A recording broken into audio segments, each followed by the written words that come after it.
Hello and welcome students. खैर मकदम है आपका हमारे यूट्यूब चैनल में। इससे पहले के पार्ट में आपने देखा फिजिकल साइंस के 25 क्वेश्चन सॉल्व किए आपने। 2017 का पेपर हम लोग सॉल्व कर रहे हैं मानू बीएड एंट्रेंस एग्जामिनेशन का। अभी ये सेकंड पार्ट है, इसमें हम 76 क्वेश्चन नंबर 76 से लेकर 100 तक का क्वेश्चन सॉल्व करेंगे, 76 से 100 तक का। ठीक है, तो स्टार्ट करते हैं हम बिना वक्त को जाय किए हुए। स्टार्ट करते हैं क्वेश्चन नंबर 76 से। यहाँ पे क्वेश्चन है कि हवा तेजी से कब ठंडी होती है। ठीक है, तो ऑप्शन पहला ऑप्शन है अब्र आलूद दिन में। ठीक है, अब्र आलूद रात में, निस्फ रात में या रोशन दिन में। ठीक है, तो इसका आंसर का मतलब आप समझ लीजिए क्या है। अब्र आलूद दिन होता है क्लाउडी डे।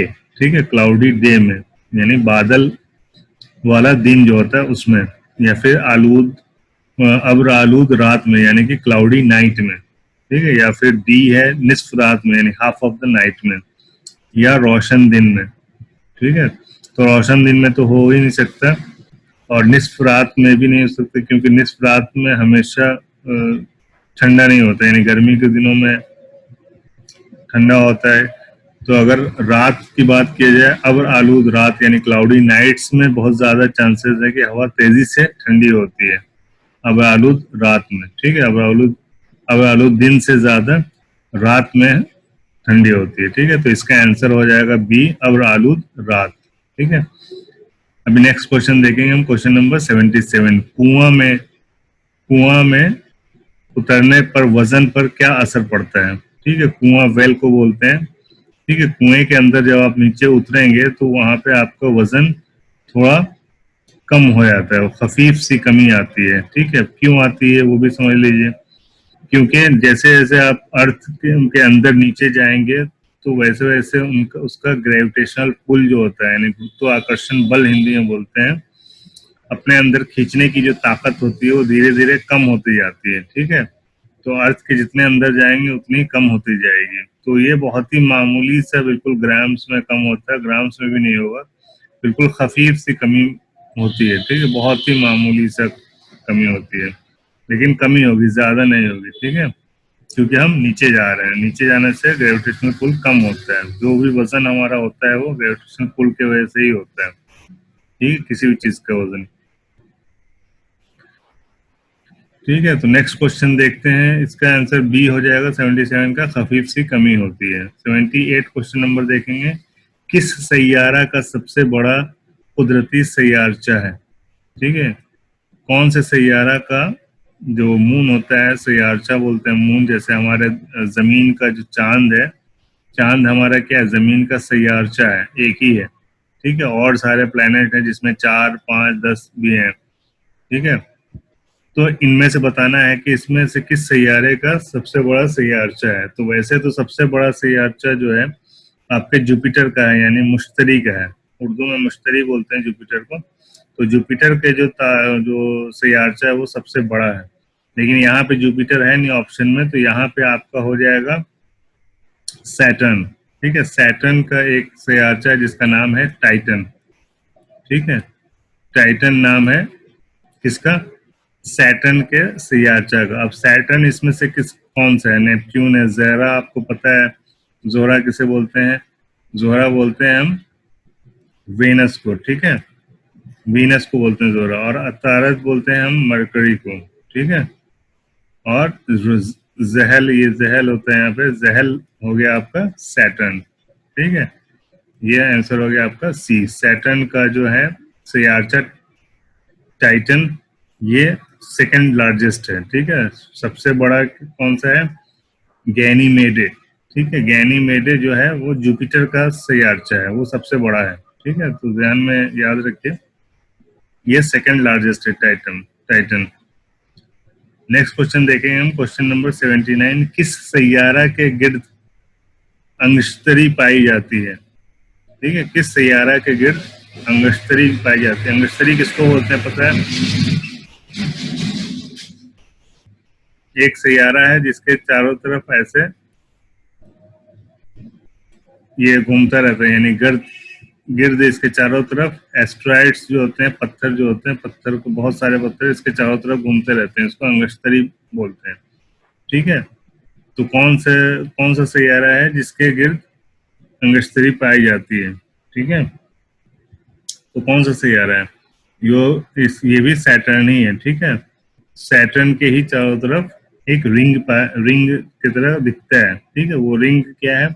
बहुत सारे पत्थर हैं, बड़े बड़े पत्थर हैं जो उसके चारों तरफ चक्कर लगाते रहते हैं बहुत तेजी से। तो सैटर्न, वो प्लेनेट का नाम सैटर्न है। सैटर्न को उर्दू में बोलते हैं हम जहल। ठीक है, नेक्स्ट क्वेश्चन देखते हैं हम। क्वेश्चन नंबर 80, दर्जा हरारत के बढ़ने से रोशनी की रफ्तार पर क्या असर पड़ता है? ठीक है, तो दर्जा हरारत बढ़ने पर रोशनी की रफ्तार पर क्या असर पड़ता है? ठीक है, अगर वैक्यूम में है, वैक्यूम के अंदर तो कोई फर्क नहीं पड़ता। ठीक है, कितना भी दर्जा हरारत हो, सेम वैक्यूम के अंदर सेम स्पीड रहती है रोशनी की। ठीक है, लेकिन ये फिजा में, हमारा जो फिजा है एटमॉस्फेयर में जो होता है, वो रोशनी की रफ्तार बढ़ जाती है। क्यों बढ़ती है? इजाफा होता है, इसका आंसर तो इजाफा होता है, हो जाएगा, लेकिन क्यों होता है?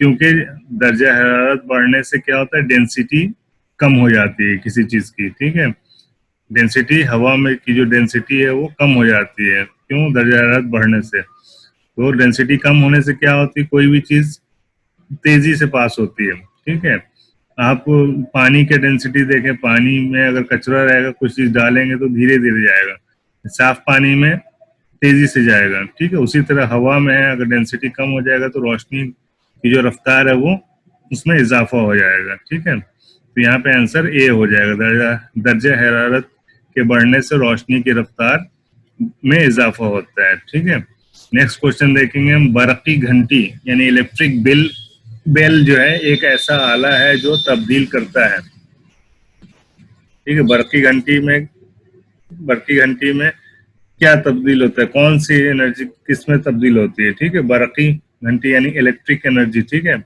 इलेक्ट्रिक बेल में इलेक्ट्रिक एनर्जी देते हैं हम, तो इलेक्ट्रिक एनर्जी को कन्वर्ट कर देता है वो मैकेनिकल एनर्जी में। लेकिन यहाँ पे किसी भी आंसर में वो है नहीं। यहाँ हरारती तवानाई यानी हीट एनर्जी को इलेक्ट्रिक एनर्जी में तो ये होगा नहीं। ठीक है, बी है मैकेनिकल तवानाई को बरकी तवानाई में, यानी ये उल्टा है, मैकेनिकल एनर्जी को इलेक्ट्रिकल एनर्जी में कन्वर्ट नहीं करता, इलेक्ट्रिकल को मैकेनिकल में कन्वर्ट करता है। ठीक है, तीसरा है सी है आपका मकनातीसी तवानाई को बरकी तवानाई में, यानी कि मैग्नेटिक एनर्जी को इलेक्ट्रिक एनर्जी में, तो ये भी गलत है। तो इनमें से कोई नहीं हो जाएगा आंसर। ठीक है, क्योंकि इसमें बरकी तवानाई को मैकेनिकल तवानाई में कन्वर्ट करता है इलेक्ट्रिक बेल। ठीक है, नेक्स्ट क्वेश्चन देखेंगे हम। क्वेश्चन नंबर 82, शफीफ आसमान का रंग क्यों नीला नजर आता है? ठीक है, जो आसमान है उसका रंग नीला क्यों नजर आता है? शफीफ यानी साफ, जो क्लियर स्काई जब रहेगा विदाउट क्लाउड, तो वो रंग नीला क्यों नजर आता है? तो ए ऑप्शन है आपका, रोशनी के इनकसार की वजह से, या रोशनी के इंतशार की वजह से, या रोशनी के इनकास की वजह से, या रोशनी के इनताफ की वजह से। ठीक है, तो इंतशार क्या होता है? स्कैटरिंग। पिछले वीडियो में भी बताया था मैंने, उसमें भी एक क्वेश्चन था, सीवी रमन ने किस चीज की इजाद की थी? सीवी रमन का थ्योरी क्या था, किस चीज पे काम किया था उन्होंने? तो वो लाइट के स्कैटरिंग के ऊपर काम किया था, इंतशार के ऊपर, रोशनी के इंतशार के ऊपर काम किया था। तो उसी इंतशार से हमें पता चलता है कि जो कलर आता है, यानी जो रोशनी आती है सूरज से, वो अर्थ के जो एटमॉस्फेयर में जब एंटर करती है, अर्थ के एटमॉस्फेयर में बहुत सारे गैसेस हैं एयर में। ठीक है, तो गैसेस के वजह से लाइट स्कैटर करती है। ठीक है, तो स्कैटर मतलब कि फैलती है, स्प्रेड करती है।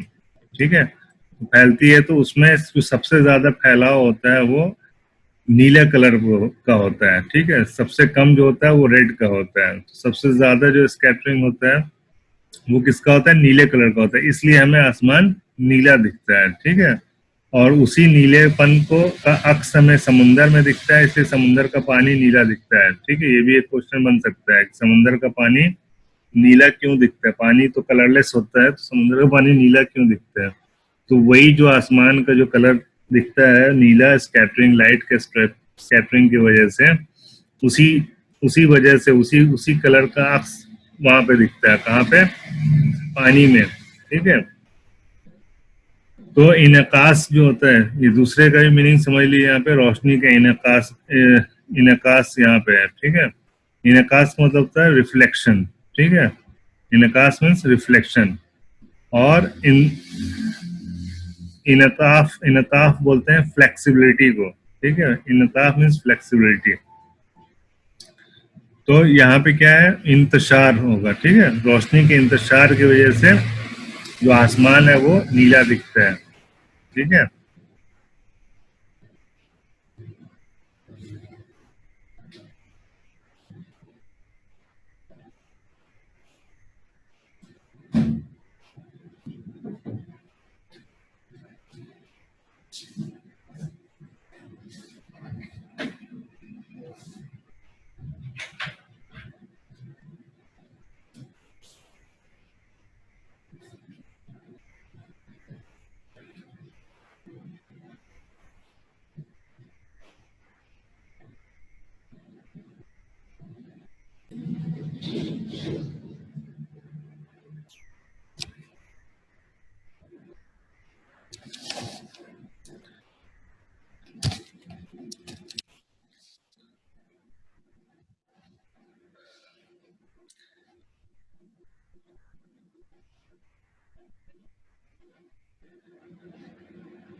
तो यहाँ पे आंसर हो जाएगा हमारा रोशनी के इंतशार की वजह से। ठीक है। नेक्स्ट क्वेश्चन देखेंगे हम, क्वेश्चन नंबर 83। शिद्दत के धमाके का नजरिया। ठीक है। शिद्दत के धमाके का नजरिया है, इसका मतलब क्या होगा? शिद्दत बोलते हैं इंटेंसिटी। ठीक है। इंटेंसिटी के धमाके का नजरिया। ठीक है। Explosion of intensity of explosion, या एक्सप्लोजन ऑफ इंटेंसिटी का थ्योरी जो है, ठीक है, का सबसे पहले किसने सबूत पेश किया था? ठीक है।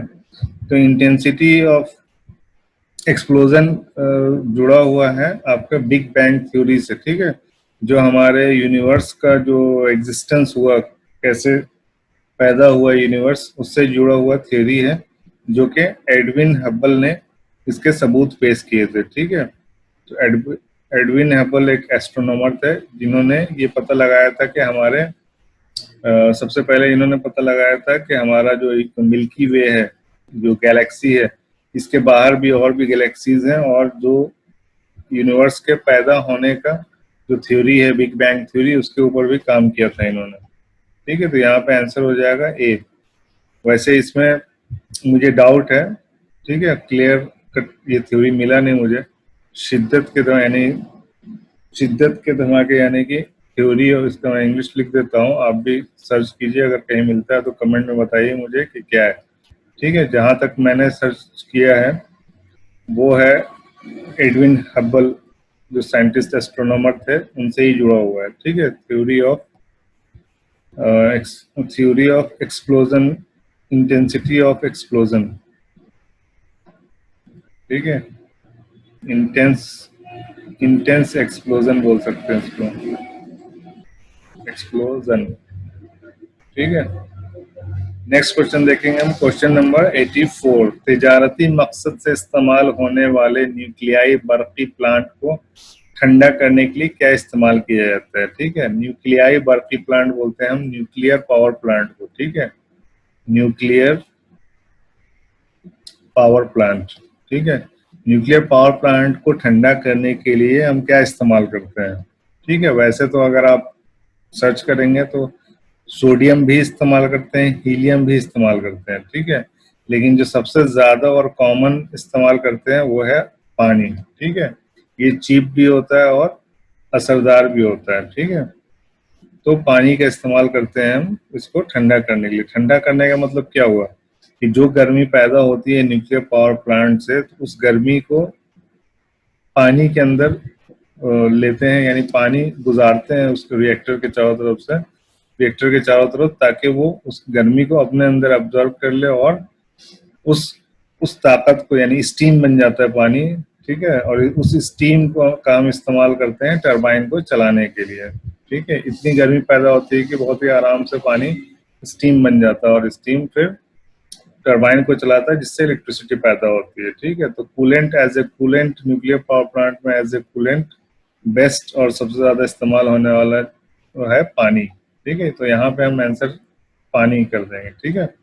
नेक्स्ट क्वेश्चन देखेंगे हम, क्वेश्चन नंबर 85। फजा में मौजूद रतूबत को नापने के लिए किस आला का इस्तेमाल किया जाता है, यानी ह्यूमिडिटी नापने के लिए, रतूबत बोलते हैं ह्यूमिडिटी, ठीक है। ह्यूमिडिटी को नापने के लिए कौन सा आला का इस्तेमाल किया जाता है, तो ह्यूमिडिटी मीटर आता है, ठीक है। ह्यूमिडिटी मीटर यानी रतूबत पैमा, ठीक है, इसका इस्तेमाल करते हैं हम ह्यूमिडिटी मापने के लिए, ठीक है। नेक्स्ट क्वेश्चन है 86। सबसे बड़ी इकाई कौन सी है, ठीक है, सबसे बड़ी इकाई कौन सी है, किलोमीटर, सेंटीमीटर, डेकामीटर या टेरामीटर।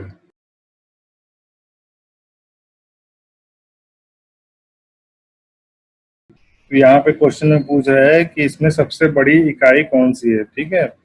तो किलोमीटर है, सेंटीमीटर सबसे छोटा है, फिर डेकामीटर होता है, फिर किलोमीटर होता है, ठीक है। ये तीनों तो आपको पता ही है कि इसमें सबसे बड़ा किलोमीटर होता है, ठीक है।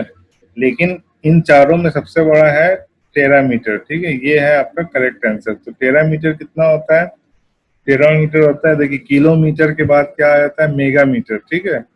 किलो के बाद आता है आपका मेगा, ठीक है। आप देखते होंगे कंप्यूटर में यूज करते हैं, अपने मोबाइल में जो डेटा यूज करते हैं आप, एमबी, एमबी जिसको बोलते हैं एमबी, एमबी जो होता है वो मेगा बाइट होता है, ठीक है। केबी किलो बाइट, यानी किलो मतलब क्या हो गया, 30 यानी 1000, ठीक है, 10⁻³ मेगा हो गया 10⁻6, ठीक है।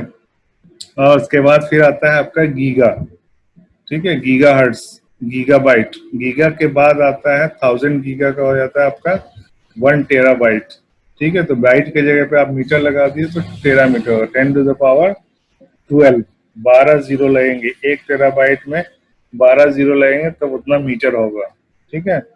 1 मीटर यानी कि 1 टेराबाइट में 1, उसके बाद 12 जीरो ऐसे लगेंगे, उतना मीटर होता है 1 टेरामीटर बराबर, ठीक है।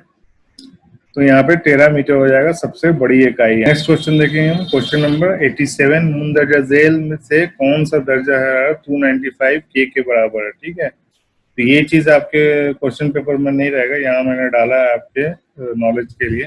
ये फॉर्मूला होता है केल्विन से फ़ारेनहाइट में चेंज करने के लिए, ठीक है। तो 295 में से माइनस करेंगे 273.15, फिर उसमें गुणा करेंगे 9/5 से, फिर उसमें 32 को जोड़ देंगे। तो इस तरह करने से 71.33 फ़ारेनहाइट आता है, जो कि लगभग बराबर है 72 डिग्री फ़ारेनहाइट के। तो ये इसका आंसर हो जाएगा, ठीक है।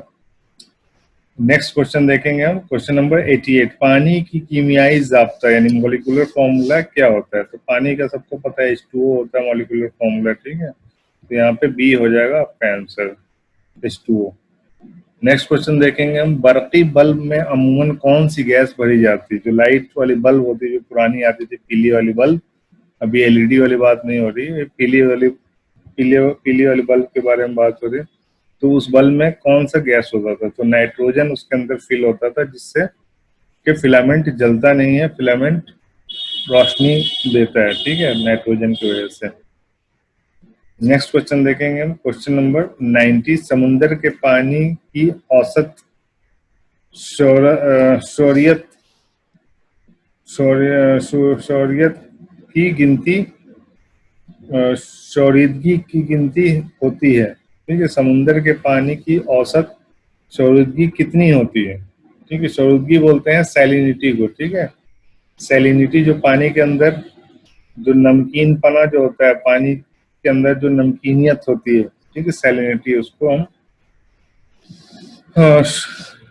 शोरिदगी कहते हैं, ठीक है। तो औसत यानी एवरेज, हर समुद्र की अलग अलग सैलिनिटी होती है, ठीक है। सबसे ज्यादा जो सैलिनिटी होती है 33% सैलिनिटी होती है किसकी, डेड सी की। डेड सी आपको पता है, ठीक है। डेड सी जो है, डेड सी जो होते, डेड सी जो है उसका जो पानी है, यानी उसके अंदर जो खारापन है, सैलिनिटी है, वो 33% है, यानी कि 1 किलो अगर आप उसमें से 1 लीटर पानी या 1 किलो पानी लेंगे तो उसमें से 330 ग्राम आपका नमक निकल जाएगा। ठीक है, सैलिनिटी बहुत ज्यादा है उसमें। उस सैलिनिटी की वजह से क्या होता है, आदमी अगर उसके अंदर कूद जाए उस समंदर के अंदर तो डूब नहीं सकता, वो सैलिनिटी की वजह से तैरता रहता है। ठीक है, इसलिए उसको हम लोग डेड सी बोलते हैं, आदमी मरा हुआ दिखता है उसमें अगर कूद भी जाए तो। ठीक है, मरता नहीं है लेकिन मरा वाला है, क्योंकि ऊपर तैरता रहता है बॉडी सैलिनिटी की वजह से। तो लेकिन औसत, यहाँ पे औसत पूछा जा रहा है, औसत यानी कि एवरेज, जो सारे समुंदर हैं सबके एवरेज निकाल जाए तो 3.5% इसका सैलिनिटी होता है। ठीक है, 3.5% एवरेज सैलिनिटी है ये। नेक्स्ट क्वेश्चन देखेंगे हम, क्वेश्चन नंबर 91। आमतौर पर कौन सा अंसर तमाम तेजाबों में मौजूद होता है? ठीक है, तेजाब जितने भी होते हैं जैसे HCl, हाइड्रोक्लोरिक एसिड हो गया। ठीक है, दूसरा है आपका H2SO4। ठीक है, H2SO4 सल्फ्यूरिक एसिड जिसको बोलते हैं। तो सब में हाइड्रोजन जो होता है वो कॉमन होता है।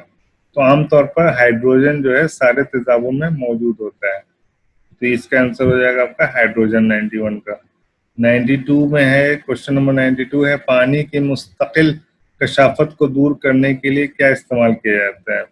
ठीक है, तो कशाफत बोलते हैं डेंसिटी, पानी की कंटिन्यूस डेंसिटी को दूर करने। डेंसिटी को दूर क्यों करेंगे हम, डेंसिटी क्यों बढ़ जाती है? जो कचरा होता है पानी के अंदर, जो गंदगी होती है, ठीक है, उसके वजह से उसकी डेंसिटी बढ़ जाती है। तो उसको कम करने के लिए यानी पानी की सफाई की जाती है। तो पानी की सफाई करने के लिए हम फिटकरी का यूज करते हैं। ठीक है, फिटकरी जो होता है वो पानी को साफ करने के काम में आता है।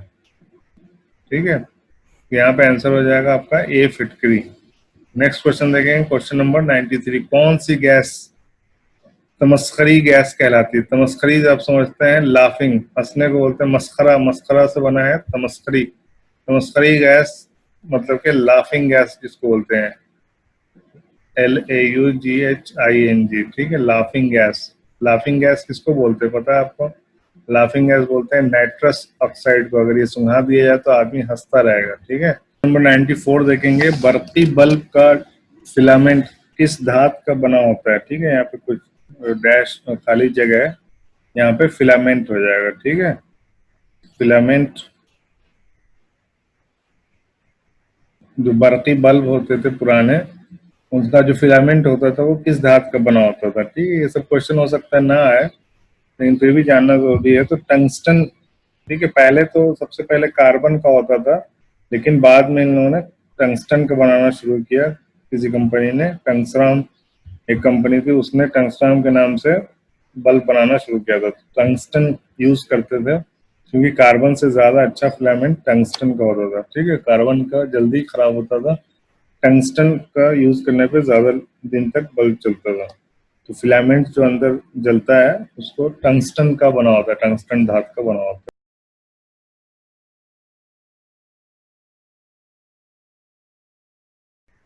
नेक्स्ट क्वेश्चन देखेंगे हम, क्वेश्चन नंबर 95। आतिशबाजी में सब्ज रंग की चमकीली रोशनी किस अंसर की वजह से पैदा होती है? ठीक है, तो आतिशबाजी में क्या, पटाखे हम लोग यूज करते हैं, पटाखे के अंदर बारूद होता है। ठीक है, बारूद में अलग अलग अंसर होते हैं, जैसे कि बैरियम भी होता है, सोडियम भी होता है। ठीक है, पोटेशियम भी होता है उसमें। तो सोडियम की वजह से जो कलर आता है वो येलो कलर की लाइट आती है। ठीक है, और बैरियम उसके अंदर होता है, बैरियम की वजह से ग्रीन कलर का की रोशनी निकल के आती है। तो यहाँ पे आंसर हो जाएगा आपका बैरियम।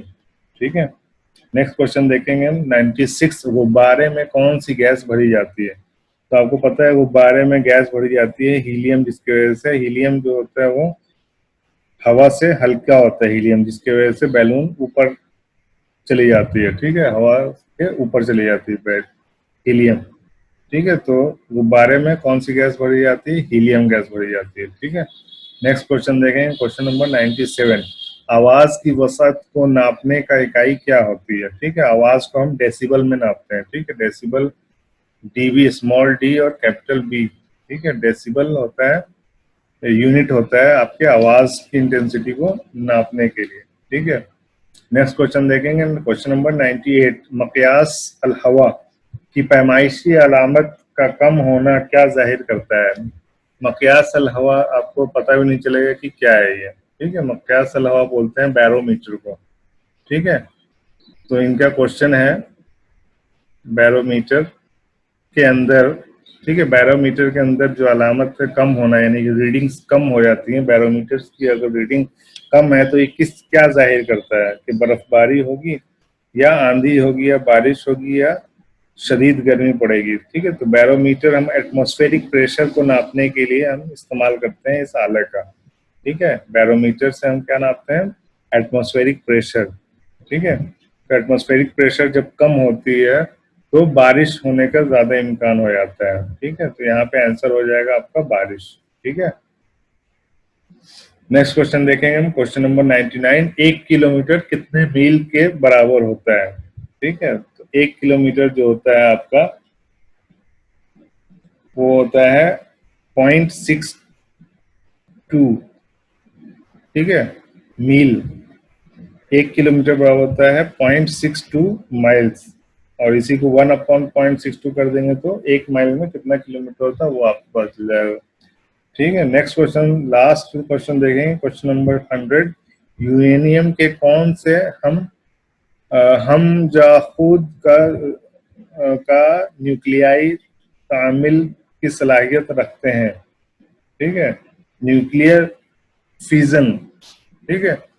न्यूक्लियाई तामिल मतलब कि न्यूक्लियर फिजन, फ्यूजन और फिजन दो तरह के रिएक्शन होते हैं न्यूक्लियर रिएक्शंस में, ठीक है। जो सूरज के अंदर जो होता है रिएक्शन वो होता है फ्यूजन, FUSSION, ठीक है। उर्दू उसका नहीं पता मुझे क्या बोलते हैं, लेकिन जो न्यूक्लियर पावर प्लांट में जो रिएक्शन होता है न्यूक्लियर रिएक्शन वो होता है फिजन, FISSION, ठीक है, फिजन, फ्यूजन बोलते हैं। तो इसके लिए कौन सा यूरेनियम हम लोग इस्तेमाल करते हैं, यूरेनियम के आइसोटोप्स होते हैं अलग अलग, 235 भी होता है, 245 होता है, ठीक है। तो सबसे अच्छा जो होता है वो 235 माना जाता है, ठीक है। इससे सबसे ज्यादा एनर्जी हमको मिलती है, न्यूक्लियर एनर्जी, ठीक है। तो उम्मीद करता हूँ कि ये वीडियो पसंद आया होगा आपको। पसंद आया तो शेयर कीजिए, लाइक कीजिए, कमेंट कीजिए। कुछ गलत अगर मैंने बोला है तो, गलत बताया तो उसको कमेंट कीजिए। और आप एक क्वेश्चन जिसके बारे में मैंने बीच में बोला है उसके बारे में अगर आपको पता है तो आप कमेंट में बताइए कि क्या उसका आंसर होगा, आपने कहीं सुना है तो, ठीक है। Intense explosion theory, intense explosion theory के बारे में अगर कोई जानता है तो कुछ बताए, हिंट दे, ठीक है, कमेंट बॉक्स में। चलिए आज के लिए बस इतना ही, मिलते हैं नेक्स्ट वीडियो में इंशाल्लाह, और तब तक के लिए best of luck, have a nice day, goodbye, अल्लाह हाफिज।